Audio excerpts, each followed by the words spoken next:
அரசியலில் ஒரு பக்கம் கூட்டணி கணக்குகள் அனல் பறக்க, இன்னொரு பக்கம் தமிழக வெற்றிக் கழகத்தின் உள்கூட்டத்தில் அமைச்சரவை பட்டியல் தயாரிப்பு வேலைகள் படுவேகமாக நடந்து வருகின்றன.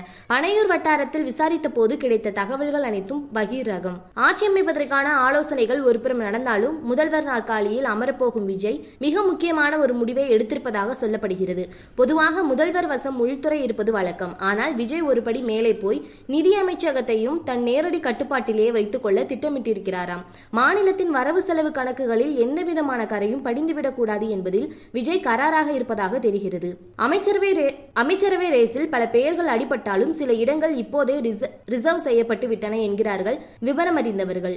அனுபவம் வாய்ந்த JCT பிரபாகரன் தான் சட்டப்பேரவை சபாநாயகராக தேர்வு செய்யப்பட்ட அதிக வாய்ப்புள்ளதாம். அவரின் அனுபவம் சபையை வழிநடத்த உதவும் என கணக்கு போடப்படுகிறது. விஜயின் நிழலாக வலம் வரும் புசி ஆனந்த் நகராட்சி நிர்வாகம் மற்றும் ஊரக வளர்ச்சித்துறையை குறிவைத்து காய் நகர்த்தி வருகிறார். கட்சியின் முக்கிய முகமாக பார்க்கப்படும் ஆதவ் அர்ஜுன் மின்சாரம் மற்றும் மதுவிலக்குத்துறையை கேட்டிருப்பதாக தகவல். இங்குதான் ஒரு பெரிய ட்விஸ்ட் காத்திருக்கிறது. ஏற்கனவே சென்னையில் இருந்து 3 முக்கிய புள்ளிகளுக்கு அமைச்சர் பதவி உறுதியாகிவிட்ட நிலையில் RK நகரில் வெற்றி வாகை சூடிய மரியா வில்சனுக்கு மந்திரி சபையில் இடம் கிடைப்பதில் சிக்கல் ஏற்பட்டுள்ளது.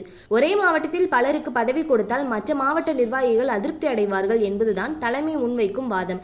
இதனால் மரியா வில்சன் தரப்பு கடும் அப்செட்டில் உள்ளதாம். அமைச்சரவை பட்டியல் இன்னும் முடிவாகவில்லை என்பதற்கு சாட்சியாக சில மோதல்களும் அரங்கேறி வருகின்றன. ஆதவ் அர்ஜுன் கேட்ட அதே மின்சாரம் மற்றும் மதுவிலக்கு துறையை நிர்மல்குமாரும் குறிவைக்கிறாராம். இருவரில் யாருக்கு லக்கடிக்கும் என்பது சஸ்பென்ஸ். அதேபோல் மூத்த அரசியல்வாதியான செங்கோட்டையன் பொதுப்பணி மற்றும் நெடுஞ்சாலைத்துறையை எதிர்பார்த்து காத்திருக்கிறார். அருண்ராஜ் தரப்போ வணிக வரி மற்றும் உணவுத்துறையை பெற தீவிரமாக போராடி வருகிறது. தேர்தல் முடிவுகள் என்னவோ சில அதிர்ச்சிகளை தந்துள்ளன. குறிப்பாக தென்காசி மற்றும் கன்னியாகுமரி மாவட்டங்களில் தாவேகா ஒரு தொகுதியில் கூட வெற்றி பெறவில்லை. இது தலைக்கு கடும் அப்செட். இதனால் இந்த 2 மாவட்டங்களை தவிர்த்துவிட்டு மற்ற மாவட்டங்களில் வெற்றி பெற்றவர்களில் தலா ஒருவருக்கு அமைச்சர் பதவி வழங்கப்படலாம் என்ற பேச்சு பலமாக அடிபடுகிறது. ஒவ்வொரு மாவட்டத்திற்கும் ஒரு பிரதிநிதித்துவம் என்பதே விஜயின் தற்போதைய ஃபார்முலா. இவை தவிர சுகாதாரம், கனிம வளம், வீட்டு வசதி வாரியம், CMDA, போக்குவரத்து, பால்வளத்துறை, பள்ளிக்கல்வி மற்றும் உயர்கல்வி ஆகிய துறைகளுக்கு கடும் போட்டி நிலவுகிறது.